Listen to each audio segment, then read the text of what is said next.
विरह प्राप्ति का एक तरीका तो है क्या? जिस किसी भी भगवत भाव से ठाकुर जी की सन्निकटता का अनुभव होने लगता है, उस भाव का कुछ दिन के लिए त्याग कर दो। कथा मत छोड़ना, नहीं तो प्राण निकल जाएंगे। फिर तो कथा तो सुनते रहिए, सत्संग तो करते रहिए, पर और जितने भी व्यवहार भाव जिनसे आपको भगवत अनुभव और प्रगाढ़ होता है, कुछ दिन उसको करो मत। मिल रहा है तो भी मत करो। जैसे आप जब चाहते हो वृंदावन पहुंच जाते हो, जब चाहते हो बरसाना पहुंच जाते हो, जब चाहते हो जगन्नाथपुरी चले जाते हो, जब चाहते हो तब पंढरपुर चले जाते हो। कुछ दिन के लिए भले ही मिल रहा हो अवसर तो भी मत जाओ। बंबई में, उल्लासनगर में कोई ऐसा मंदिर है जहां दर्शन करके मन को बड़ी शीतलता का अनुभव होता, कुछ दिन मत जाओ।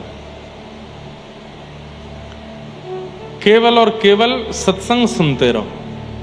वो सब क्रियाएं मत करो जिनसे भगवत साक्षात्कार, भगवत अनुभव में तड़पन नहीं होती। कुछ समय के लिए वियोग दो, क्योंकि ठाकुर जी से अगर तुम वियोग मांगोगे, वो तो भाई बहुत खतरनाक वाला देंगे, उनसे मत मांगना। वो तो ऐसा दे देंगे, ऐसा दे देंगे कि बस रोते रह जाओगे। फिर अपने आप ही कर लो कुछ समय का वियोग। जैसे वृत्रासुर ने मांगा भागवत में, न नाक पृष्ठम न च पारमेष्ठम न सार्वभौमम न रसाधिपत्यम न योग सिद्धिर अपुनर्भवम वा समंजसत्वा विरहय्य कांक्षे। वृत्रासुर कहता है, नाथ मैं रोऊं तो मुझे रोने देना, आना नहीं मेरे पास, मुझे रोने देना, थोड़ा विरह व्याकुल होने देना। और ठाकुर जी के ऐसे भक्तों के चरित्र सुनो जिनसे विरह व्याप्त होता हो। जैसे भक्तिमती मीराबाई का चरित्र सुनो, श्री नरसिंह मेहता जी का चरित्र सुनो, और श्री चैतन्य चरित्र सुनो। अभी 2 दिन चैतन्य चरित्र चला था दत्त धाम में। कितना विरह होता है, कितनी व्याकुलता होती है। ऐसे करके अपने चित्त में स्वयं विरह का निर्माण कर लो तो बच जाओगे। ठाकुर जी ने कहीं विरह दिया, तोड़ देंगे आपको। उनसे विरह की याचना मत करो, खुद कर लो। तो 2 तरीके हैं अपने चित्त को भगवत भक्त बनाने के। या तो जैसे सिद्ध कृष्णदास बाबा ने बहुत तप करके, साधन करके, रूखी रोटी खा के, नीम के पत्ते खा के, एकांत में रह के भजन करके किया, या तो वो है तरीका। या फिर दूसरा तरीका अटपटा है, रुदन। जितना विरह उतना चित्त शांत होगा, उतना चित्त एकाग्र होगा, उतना चित्त ठाकुर जी के अनुकूल बनेगा। पर विरह आज है नहीं भक्तों में, बहुत सरल हो गया, बहुत सहज हो गया। प्रयास कीजिए कि वह विरह, हमको तो विरह बहुत दे रखा है ठाकुर जी ने। महीना महीना 2-2 महीना वृंदावन जाने को नहीं मिलता। जन्म वृंदावन का, परिवार वृंदावन का, सब परिवार वृंदावन में रहता है, पर हमारी कथा सुन के हजारों वृंदावन जा रहे हैं, हमको ही नहीं मिल रहा वृंदावन। कब से वृंदावन से दूर हैं? 1.5 महीना लगभग हो गया, और अभी भी 16 तारीख तक वृंदावन नहीं जाना है। 12 को यहाँ कथा पूरी करके कोटा जाएंगे, कोटा से फिर बेंगलोर जाएंगे, बेंगलोर से फिर वृंदावन जाएंगे। 2 दिन वृंदावन रुकेंगे, फिर मुक्तिनाथ जाएंगे, मुक्तिनाथ से फिर आगे आगरा में कथा, फिर ऐसे सब क्रम। इतना ठाकुर जी अपने आप विरह वियोग दे देते हैं। शायद इसीलिए कथाओं में इतने भाव प्रकट हो जाते हैं, क्योंकि वियोगी चित्त है। तो विरह दो। सूत जी महाराज कहते हैं, सवै पुंसाम परो धर्मो यतो भक्तिर अदोक्षजे अहैतुक्य प्रतिहता ययात्मा संप्रषेदति। सभी प्राणी मात्र का परम धर्म क्या है? यतो भक्तिर अदोक्षजे। अदोक्षज भगवान की अहैतुकी भक्ति करना। अहैतुकी भक्ति किसे कहते हैं? कैसी भी परिस्थिति आ जाने पर उस भक्ति का त्याग ना करना। कैसी भी परिस्थिति आ जाने पर उस भक्ति का त्याग ना करना। जैसे कुम्मन दास जी का एक बहुत प्रसिद्ध चरित्र मैं कहता हूं कथा में, कि उनके एक पुत्र की मृत्यु हो गई। 7 पुत्र थे। तो जैसे कुम्मन दास जी को पता चला कि मेरे एक पुत्र की मृत्यु हुई, तो कुम्मन दास जी बेहोश होकर गिर पड़े। नगरवासी, ग्रामवासी सब लोग बोले, अरे राम राम राम। इतने बड़े भजनानंदी साधक और केवल पुत्र के मरने की खबर सुन के बेहोश हो गए। काय बात का भजन किया इन्होंने, काय बात का साधन किया, अपने पुत्र का मोह नहीं निकाल पाए चित्त से। अरे इनसे बढ़िया तो हम हैं, हमारे घर का कोई सदस्य मर जाए तो हम रोएंगे, बेहोश तो हम नहीं होते।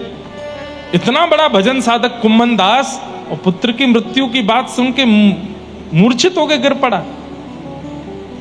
जब ये बात गोसाई श्री विठलनाथ जी को पता चली, तो गोसाई जी मुस्कुरा के बोले, पुत्र की मरने की बात सुन के मूर्छित नहीं हुआ है वो, तो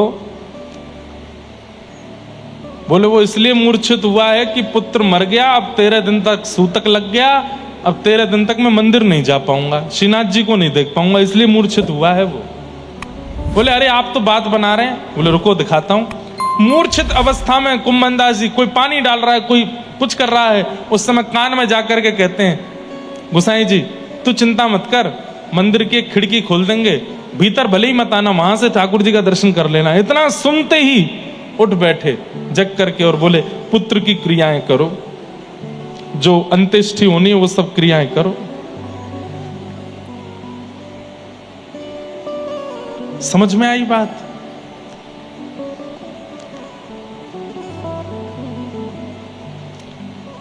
कैसे कैसे प्रेमी हैं ठाकुर जी के।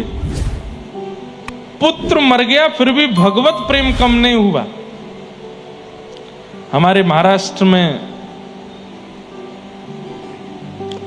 गोरोबा काका जो मटका बनाते थे मिट्टी का, और उनका छोटा सा बालक पैरों के नीचे आ गया। कथा सुनी है आपने? गोरोबा काका, पत्नी ने आकर के कहा कि मैं बालक तुम्हारे हवाले छोड़ के गई थी, वो कीर्तन में ऐसे मग्न हुए, कीर्तन कर रहे थे, मिट्टी दबा रहे थे चरणों से, छोटा बालक घुटमुन घुटमुन पैरों के नीचे आ गया।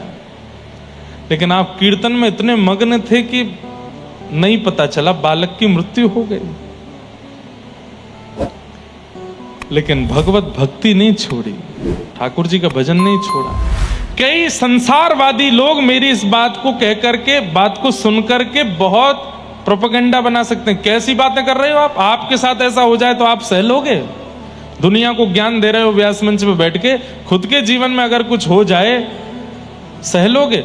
हमसे तो सहने की पूछना ही मत, हम बहुत सह लेते हैं और बहुत सहना जानते भी, इससे ज्यादा भी सह सकते हैं ठाकुर जी की कृपा से। अभिमान में नहीं बोल रहे हैं, लेकिन बात यहां चल रही है कि चाहे जैसी परिस्थिति आ जाए, चित्त में वह प्रेम नहीं घटना चाहिए जो ठाकुर जी के प्रति है, वो नहीं घटना चाहिए। उसे अहेतुकी भक्ति कहते हैं। और ऐसा प्रेम ठाकुर जी से करने वाला, उसके लिए सूत जी कह रहे हैं, वही व्यक्ति का परम धर्म है। यतो भक्तिर अदोक्षजे अहेतुक्य प्रतिहता ययात्मा संप्रषेदति। अहेतुकी भक्ति करो, चाहे जैसी परिस्थिति आ जाए, ठाकुर जी का त्याग नहीं। सुदामा चरित्र क्यों सुनते हैं? भोजन के लाले पड़ गए, घर में रहने के लिए अच्छी व्यवस्था नहीं, बच्चों को खिलाने के लिए साधन नहीं, लेकिन अयम ही परमो लाभो, सुदामा जी कहते हैं, उत्तम श्लोक दर्शनम।